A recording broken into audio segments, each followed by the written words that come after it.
Hello everyone.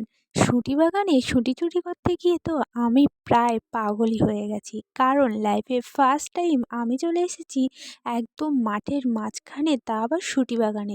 কিন্তু হ্যাঁ, এখানে শুধু শুঁটিই ছিল এমনটা নয়। এখানে বিভিন্ন চাষিরা বিভিন্ন সবজি চাষও করেছিল। আলু, বিনস, এছাড়াও সর্ষে। আর সবচেয়ে বেশি যেটা ছিল সেটা ছিল এই শুঁটি। আর আমরা দেখো এখানে ৩ বোন চলে এসেছি এখন শুঁটি বাগানে শুঁটি চুরি করতে। হ্যাঁ, কোথায় গিয়েছিলাম সেটাই তো বলা হয়নি। গিয়েছিলাম এক দাদুর বাড়ি, ছিল সেখানে বিয়ের অনুষ্ঠান।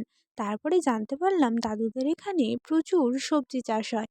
তাই চটজলদি খোঁজখবর নিয়ে চলে আসলাম এই মাঠের মাঝখানে। আর জীবনের ১ম বার গাছ থেকে এইভাবে তুলে শুঁটি করাই খেলাম। তোমরা কারা, কারা এমনটা করেছো আগে অবশ্যই কিন্তু কমেন্টে জানিও। আমার এক্সপেরিয়েন্স তো খুবই ভালো হলো। টাটা।